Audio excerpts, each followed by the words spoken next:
வணக்கம். இன்றைய வகுப்புல union, state and union territories இதோட மீதியை பார்த்துருவோம். லாஸ்ட் கிளாஸ்ல என்ன பார்த்தோம்? 1956ல மொழிவாரி மாநிலங்கள் அடிப்படையில் 14 மாநிலங்களும் 6 யூனியன் பிரதேசங்களும் கிரியேட் பண்ணாங்க அப்படின்னு பார்த்தோம். 1956க்கு அப்புறம் எந்தெந்த மாநிலங்கள்லாம் உருவாச்சு, என்ன காரணங்களுக்காக உருவாக்கப்பட்டது அப்படின்னு பார்ப்போம்.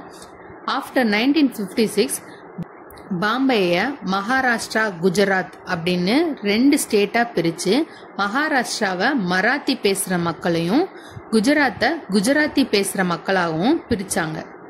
குஜராத் ஸ்டேட்டை எந்த ஆர்டிக்கல் படி உருவாக்கியிருக்கோம் அப்படின்னா ஆர்டிக்கல் 3.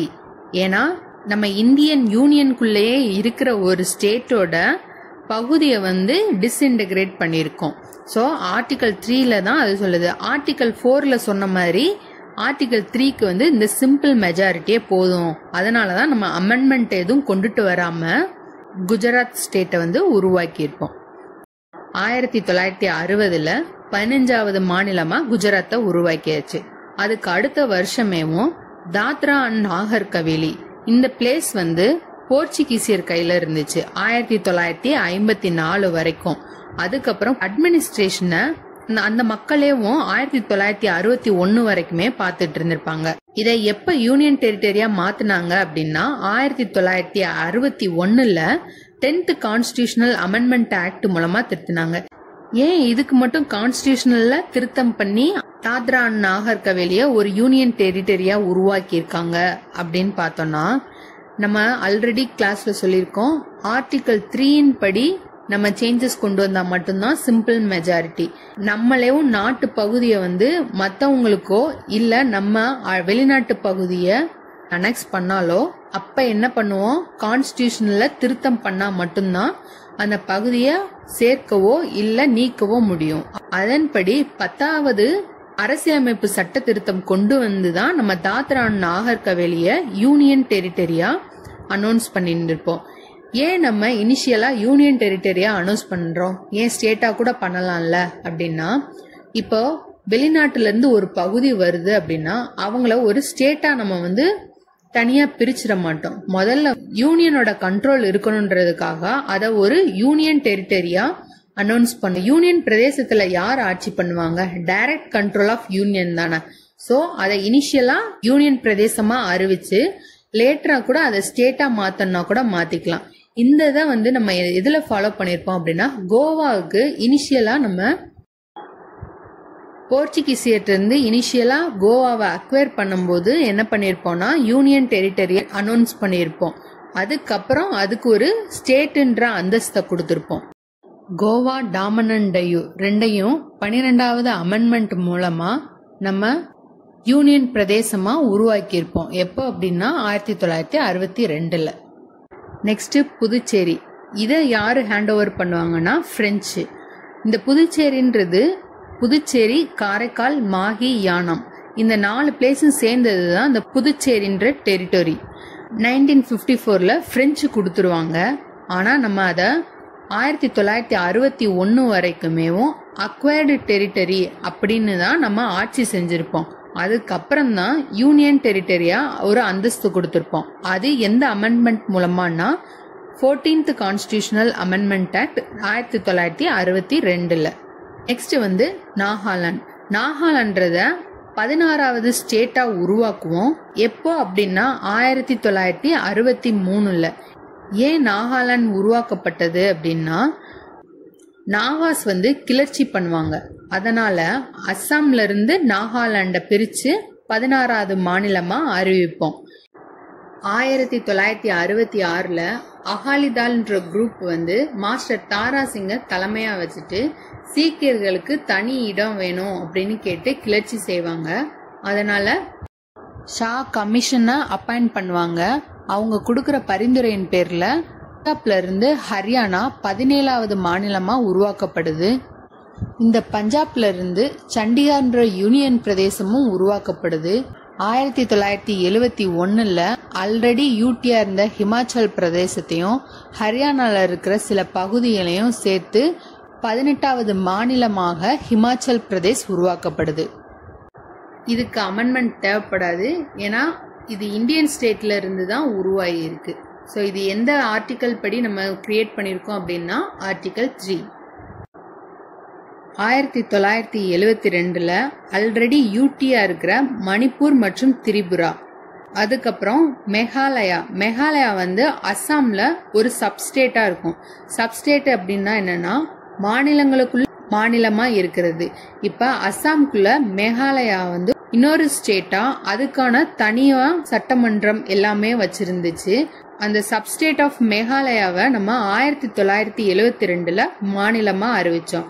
ஆனா நம்ம அஸ்ஸாம்கிட்ட இருந்து சப்ஸ்டேட் ஆஃப் மேகாலயன்ற ஒரு ஸ்டேட்டஸ் கொடுக்கறப்ப அரசியலமைப்புல திருத்தம் செஞ்சிருப்போம். 22வது கான்ஸ்டிடியூஷனல் அமெண்ட்மெண்ட் ஆக்ட் 1969. 1972 ஒரு மாநில அந்தஸ்தே கொடுத்திருப்போம். அதனால நம்ம என்ன பண்ணிருக்க மாட்டோம், திருத்தம் பண்ணிருக்க மாட்டோம். நம்ம இப்போ மணிப்பூர் மற்றும் திரிபுரா ரெண்டுமேவும் யூனியன் டெரிட்டரியா இருந்ததை நம்ம ஸ்டேட்ன்ற அந்தஸ்து கொடுத்திருக்கோம். அப்ப நம்ம அரசியலமைப்புல திருத்தம் பண்ணுவோமான்னு கேட்டா இல்ல. அப்ப இது எந்த விதிப்படி பண்ணிருக்கோம், ஆர்டிகல் 3ல.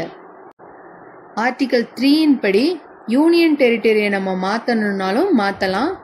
யூனியன் டெரிட்டரியை நான் அவங்கள மாத்த போறோம்ப்பா அப்படின்ட்டு கன்சர்ன் கேட்கணும்னு அவசியம் கிடையாதுன்னு லாஸ்ட் கிளாஸ்ல பார்த்தோம். இப்ப மணிப்பூரை 19வது மாநிலமாகவும், திரிபுராவை 20வது மாநிலமாகவும், மேகாலயாவை 21வது மாநிலமாகவும் 1972 கிரியேட் பண்ணிட்டோம். அஸ்ஸாம்ல இருந்து மேகாலயாவுக்கு ஒரு ஸ்டேட்னு தனியா கொடுத்து பிரிக்கிறப்ப 2 யூடிஸையும் ஃபார்ம் பண்ணியிருப்போம். ஒன்னு வந்து மிசோரம், இன்னொன்னு வந்து அருணாச்சல் பிரதேஷ். நெக்ஸ்ட் வந்து சிக்கிம்.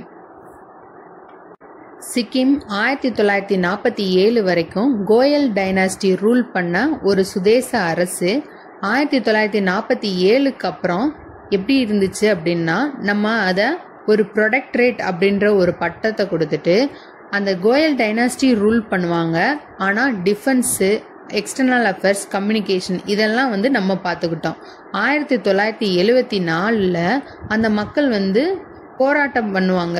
இந்த கோயல் டைனாஸ்டி ரூல் பண்றது அந்த மக்களுக்கு பிடிக்காது. 1974 சிக்கிம்க்கு இன்னொரு அந்தஸ்தை கொடுப்போம். எந்த ஆக்ட் மூலமா அப்படின்னா 35வது அரசியலமைப்பு திருத்தம் 1974 அசோசியேட் ஸ்டேட் அப்படின்ற ஒரு பட்டத்தை கொடுத்து ஆர்டிகல் 2A-வையும் 10வது ஷெட்யூலையும் கிரியேட் பண்ணுவோம். ஆனா இதுலயும் அந்த மக்கள் வந்து சாட்டிஸ்ஃபை ஆக மாட்டாங்க. அவங்கள்ட்ட ரெஃபரண்டம் நடத்தி சிக்கிமை ஒரு ஃபுல் ஸ்டேட்டா வந்து 36வது சட்ட திருத்தம் 1975 22வது ஸ்டேட்டா நம்ம உருவாக்கி இருந்திருப்போம். 36வது சட்ட திருத்தத்துல 35வது சட்ட திருத்தத்துல என்னென்னலாம் நம்ம கிரியேட் பண்ணோமோ, ஆர்டிகல் 2A, 10வது ஷெட்யூல், இது எல்லாத்தையும் 36வது சட்ட திருத்தத்துல டெலீட் பண்ணியிருப்போம். டெலீட் பண்ணிட்டு ஆர்டிகல் 371F அப்படின்ற ஒரு நியூ ஆர்டிக்கலை வந்து இன்செர்ட் பண்ணியிருப்போம். ஏன்னா இவங்களுக்குன்னு ஒரு ஸ்பெஷல் ப்ரொவிஷன் கொடுக்கறதுக்காக. 1987 ஆல்ரெடி இருக்கிற 3 யூனியன் பிரதேசங்களுக்கு ஸ்டேட்ன்ற அந்தஸ்தை கொடுத்திருப்போம். யார் யாரு அப்படின்னா மிசோரம், அருணாச்சல் பிரதேஷ், கோவா. மிசோரமும் அருணாச்சல் பிரதேசம் 1972 அஸ்ஸாம்ல இருந்து பிரிஞ்சு 2 யூனியன் பிரதேசங்களா உருவாச்சு. இந்த கோவாவை வந்து நம்ம யார்கிட்ட இருந்து வாங்கியிருப்போம், 1961 போர்ச்சுகீசியர்களிடமிருந்து போலீஸ் ஆக்ஷன் மூலமா நம்ம வாங்கி இருந்திருப்போம். இதை வந்து இப்ப 23வது மாநிலமா மிசோரத்தையும், 24வதா அருணாச்சல் பிரதேசத்தையும், 25ஆ கோவாவையும் 1987 உருவாக்குவோம். சத்தீஸ்கர், உத்தரகாண்ட், ஜார்க்கண்ட் இந்த 3 மாநிலங்களை 2000 உருவாக்கியிருப்போம். சத்தீஸ்கரை மத்திய பிரதேசத்துல இருந்தும், உத்தரகாண்ட உத்தரப்பிரதேசத்துல இருந்தும், ஜார்க்கண்ட பீகார்ல இருந்தும் பிரிச்சிருப்போம். 26வது மாநிலமாக சத்தீஸ்கர் உருவாகிருக்கும், 27வதா உத்தரகாண்ட் உருவாயிருக்கும், 28வதா ஜார்க்கண்ட் உருவாயிருக்கும். 29வது மாநிலமாக தெலுங்கானா உருவாகிருக்கும். எந்த மாநிலத்திலிருந்து பிரிச்சிருப்பாங்கன்னா ஆந்திர பிரதேஷ். ஸ்ரீகிருஷ்ணா கமிஷன் பரிந்துரையின் அடிப்படையில ஆந்திர மாநிலத்திலிருந்து பிரிச்சிருப்பாங்க. எப்போன்னா ஜூன் 2, 2014. ஓகே, இப்போ மொத்தம் எத்தனை மாநிலங்கள் இருக்கு? 29 மாநிலங்கள். இந்த 29 மாநிலங்கள்ல ஜம்மு காஷ்மீரும் ஒரு மாநிலம்.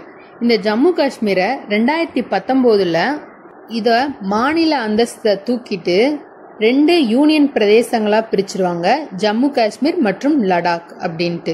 ஜம்மு காஷ்மீரை நம்ம எப்ப நம்ம நாட்டோட இணைச்சோன்னு பார்த்தோம், 1954 இன்ஸ்ட்ருமெண்ட் ஆஃப் அக்சஷன் மூலமா நம்ம இணைச்சிருப்போம். அந்த மக்களுக்கு நம்ம நாட்டுல ஸ்பெஷல் ப்ரொவிஷன்ஸ் கொடுத்திருந்துப்போம். ஏன், அவங்களுக்குன்னு ஒரு தனி கான்ஸ்டியூஷனே இருந்திருக்கும்.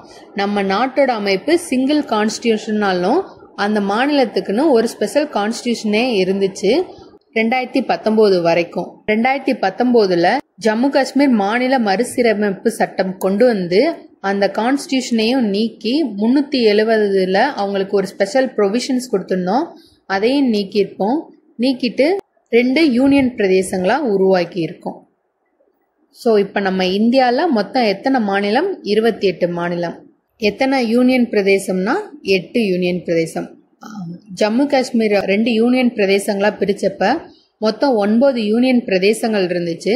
2020 தாத்ரா நாகர் ஹவேலியும் டாமன் அண்ட் டையும் இணைச்சதுனால இப்போ மொத்தம் 8 யூனியன் பிரதேசம். ஸோ நம்ம நாட்டில் மொத்தம் 28 மாநிலம், 8 யூனியன் பிரதேசம். இந்த 8 யூனியன் பிரதேசங்கள்ல நியூ டெல்லியை national capital territory of Delhi அப்படின்னு சொல்றோம். இதை எப்ப ஆட் பண்ணிருப்பாங்க அப்படின்னா 69வது சட்ட திருத்தம் 1991 ஆட் பண்ணிருப்பாங்க.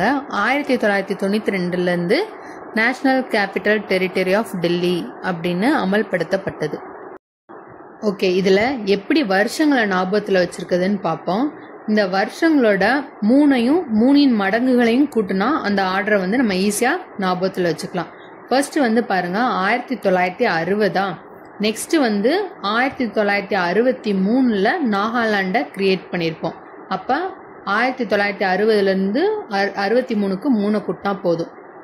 ஸோ 3 வருஷம் கழிச்சு நாகாலாந்து கிரியேட் ஆகுது. அதுக்கடுத்த 3 வருஷம் கழிச்சு ஹரியானா கிரியேட் ஆகுது. சரி, இப்ப 66 முடிஞ்சிருச்சு. இப்ப 6 கூட்டுறோம். 6 கூட்டும் போது என்ன ஆகும்?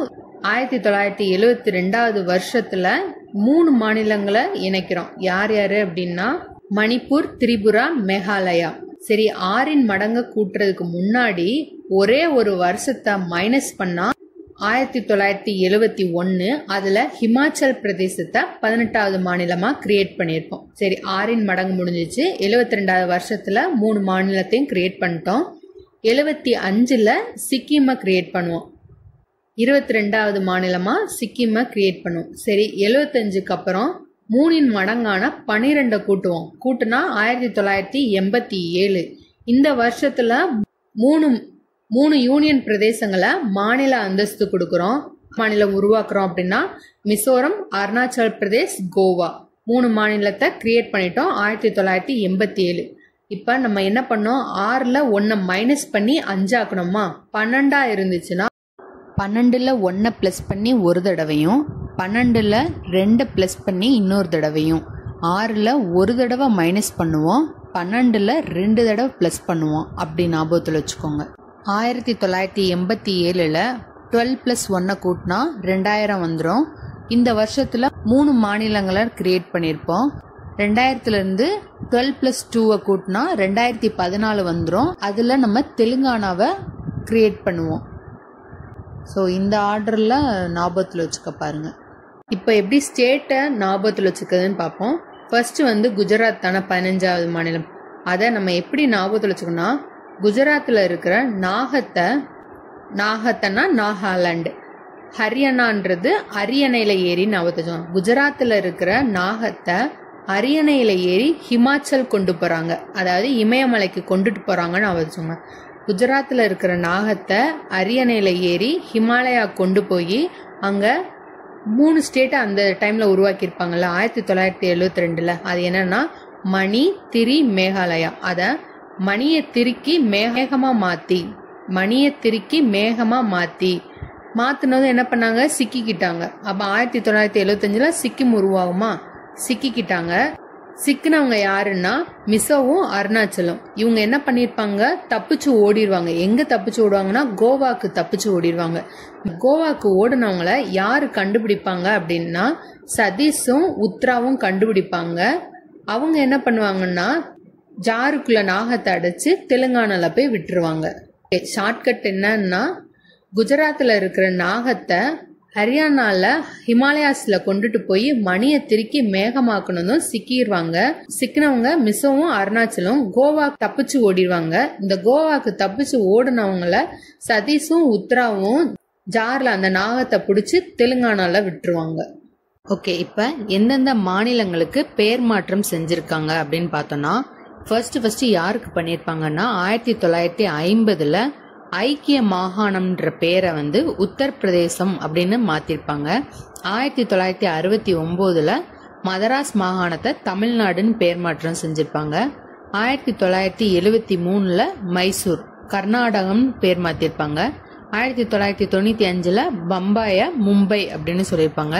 2006ல உத்தராஞ்சல உத்தரகாண்ட், 2006ல பாண்டிச்சேரிய வந்து புதுச்சேரி அப்படின்னு சொல்லியிருப்பாங்க. 2011ல ஒரிசாவா ஒடிசான்னு மாத்திருப்பாங்க. யூனியன் டெரிட்டரியில 1973 இந்த லக்காவி மினிகாய் ஐலாண்ட லக்ஷதீப் அப்படின்னு மாத்திருப்பாங்க. ஓகே, இதோட இந்த டாபிக் பார்த்துட்டோம். இப்போ ப்ரீவியஸ் இயர் கொஸ்டின் பேப்பர் பார்ப்போம். ஃபர்ஸ்ட் கொஸ்டின், நமது தேசியத்தின் அடிப்படை இந்திய ஒன்றியம், ஆனால் மாநிலங்கள் அந்த ஒன்றியத்தின் கால்கள் என கருத்துரைத்த ஆணையம் யாரு அப்படின்னா மாநில மறுசீரமைப்பு ஆணையம். இதை ஃபசல் அலி கமிஷன் அப்படின்னு சொல்லுவாங்க. இந்த கமிஷன் எப்போ உருவாச்சு? 1953ல அப்பாயின்மெண்ட் பண்ணாங்க. நெக்ஸ்ட் கொஸ்டின், எந்த சட்டத்தால் உத்தராஞ்சல் என்ற பெயர் உத்தரகாண்ட் என்றும் மாற்றப்பட்டது அப்படின்னு கேட்டிருக்காங்க. 2006ல தான் மாற்றப்பட்டதுன்னு பார்த்தோம். அப்போ உத்தராஞ்சல் ஆக்ட் 2006. தமிழ்நாடு மாநிலமாக உருவாகும் போது எத்தனை மாவட்டம் இருந்தது அப்படின்னு கேட்டிருக்காங்க. 13 மாவட்டம். Next question, which one of the following was a part D state in the territory of India in 1950? Answer Andaman and Nicobar island. இந்த ஒரு ஐலாண்டை மட்டும் பார்ட் டில தனியா வச்சிருந்தாங்கன்னு பார்த்தோம். Formation of Kerala state in the year 1956ல 14 மாநிலங்கள் உருவாக்கும் போது கேரளாவும் ஒரு மாநிலமா இருந்துச்சு. நெக்ஸ்ட் கொஸ்டின், மேகாலயா தனி மாநிலமாக உருவான ஆண்டு 1972. 1972ல 3 மாநிலங்கள் உருவாக்கப்பட்டிரும் பார்த்தோம். மணிப்பூர், திரிபுரா, மேகாலயா. நெக்ஸ்ட் கொஸ்டின், தனி ஆந்திர மாநிலம் கோரி உண்ணாவிரதம் இருந்து உயிர் நீத்தவர் பொட்டி ஸ்ரீராமுலு எப்போன்னா 1953.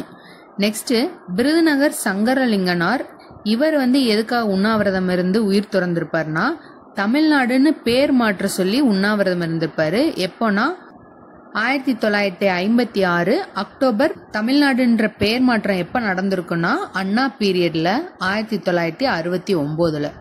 Next question, Arunachal Pradesh became a full fledged state on எப்போனா 1987ல 3 யூட்டிகளா இருந்தது வந்து 3 ஸ்டேட்டா மாறி இருக்குன்னு பார்த்தோம். இதுல என்ன கேட்டிருக்காங்கன்னா டேட் முதற்கொண்டு கேட்டிருக்காங்க. நமக்கு 1987ன்னு தெரியும். ஸோ 20 பிப்ரவரி 1987 ஆன்சர். நெக்ஸ்ட் கொஸ்டின், 23வது மாநிலமாக 1987ல உருவாக்கப்பட்டது அப்படின்னு கேட்டிருக்காங்க. 3 மாநிலங்கள் உருவாச்சு. ஒன்னு வந்து மிசோரம், இன்னொன்னு அருணாச்சல் பிரதேஷ், இன்னொன்னு கோவா. நெக்ஸ்ட் கொஸ்டின், எந்த மாநிலம் முதன்முறையாக மொழிவாரி மாநிலங்கள் அடிப்படையில் உருவாக்கப்பட்டதுன்னு கேட்டிருக்காங்க. ஆந்திரா. இந்த கொஸ்டின்ல என்ன கேட்டிருக்காங்கன்னா பாம்பே ஸ்டேட் வந்து எப்படி டிவைட் ஆச்சு அப்படின்னு கேட்டிருக்காங்க. மகாராஷ்டிரா மற்றும் குஜராத். இந்த கொஸ்டின்ல சரியானது என்ன அப்படின்னு கேட்டிருக்காங்க. ஃபர்ஸ்ட் ஒன், பாம்பேயும் குஜராத்தும் 1960ல் பிரிக்கப்பட்டது. Correct. Junagadh was ruled by a Hindu king அப்படின்னு இருக்கு, அது தவறு. திவான் ஷா நவாஸ்ன்ற முஸ்லிம் ரூலர் தான் ஆட்சி செஞ்சாரு. மக்கள் தான் பெரும்பாலானோர் இந்துக்கள். காஷ்மீர்ல தான் ஹிந்து ரூலர் வந்து ரூல் பண்ணுவாரு. சோ இது வந்து தவறு. தாரா சிங் எதுக்காக போராடி இருப்பாருன்னா பஞ்சாபி மக்களுக்காக போராடி இருப்பாரு. பஞ்சாபை எப்படி பிரிச்சாங்கன்னா பஞ்சாப் மற்றும் ஹரியானான்னு பிரிச்சாங்க. இந்த பஞ்சாப்ல தான் பஞ்சாபி பேசுற மக்களும் ஹிந்தி பேசுற மக்கள் வந்து ஹரியானாக்கு பிரிஞ்சாங்க. அப்ப அவர் எதுக்காக போராடினார்? ஹரியானாக்காக இல்ல, பஞ்சாப்காக போராடி இருக்கார். ஃபோர்த் ஒன், சிக்கிம் இந்தியாவின் 22வது மாநிலம் ஆகியது. Fourth one correct. 1, 4 கரெக்ட், 2, 3 தவறு. ஸோ ஆன்சர் வந்து சி. ஓகே, இதோட இந்த டாபிக் முடிஞ்சிருச்சு. நெக்ஸ்ட் கிளாஸ் சிட்டிசன்ஷிப் பார்ப்போம்.